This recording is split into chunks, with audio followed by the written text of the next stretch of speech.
Mes chers compatriotes, malgré la décision inique et ignoble de rejet de ma candidature à l'élection présidentielle prévue en octobre prochain, de nombreux Camerounais ont continué de penser que je peux encore jouer un rôle important quant à l'issue de ce scrutin.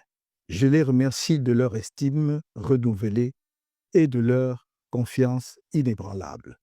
J'ai écouté leurs appels réitérés et me suis résolu à voir dans quelle mesure je pouvais y répondre au mieux, comme c'est toujours le cas lorsque l'intérêt supérieur et l'avenir de notre pays m'interpellent. C'est dans cet esprit que j'ai lancé le 16 septembre dernier un appel aux candidats de l'opposition en lice à l'élection en question. Je les exhortais à s'unir, idéalement derrière l'un d'entre eux, ou, à défaut, de former une coalition de plusieurs candidats de poids autour de l'un de ceux qui, parmi eux, ont une grande expérience politique et de la gestion de l'État, en l'occurrence, l'un des deux candidats originaires de la partie septentrionale du pays, sur la base d'une entente préalable entre ces derniers.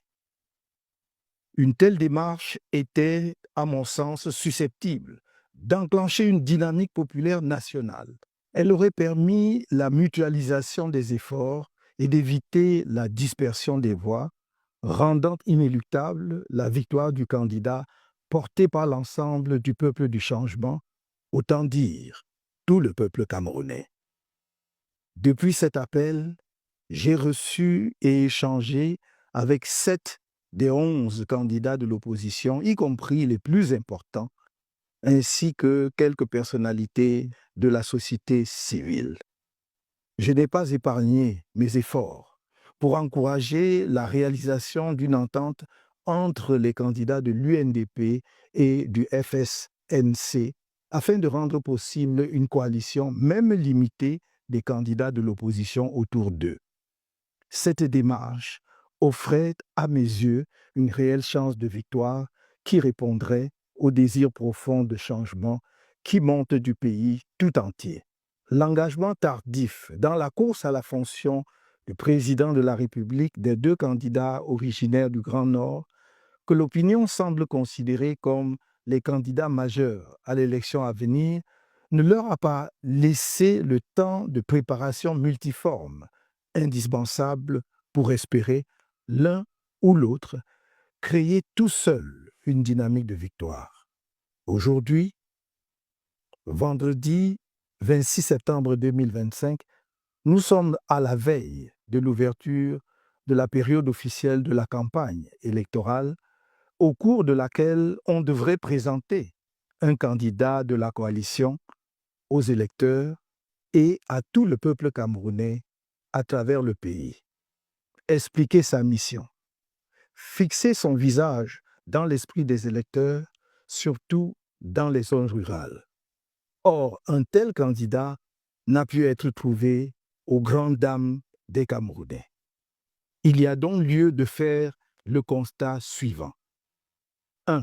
L'absence d'une coalition de candidats, même limitée, avec les deux candidats du Grand Nord, capables de fédérer les moyens et de créer une dynamique populaire puissante, en mesure d'assurer la victoire du peuple à l'élection présidentielle prochaine. 2. L'existence de profondes divisions au sein de la population, en particulier parmi les soutiens des candidats de l'UNDP et du FSNC, conséquence de l'absence d'une entente pour un seul candidat parmi les deux. 3. La perspective d'un éparpillement des voix susceptible de compromettre sérieusement les chances de victoire d'un candidat de l'opposition. En conséquence de tout ce qui précède, nous, Maurice Kamto, et l'Alliance politique pour le changement, APC, qui soutenait ma candidature, sommes parvenus à la conclusion qu'il convient de laisser à chaque électeur la responsabilité pleine et entière de voter librement, en son âme et conscience, pour le candidat de l'opposition de son choix lors de l'élection présidentielle prévue le 12 octobre 2025. Vive le Cameroun!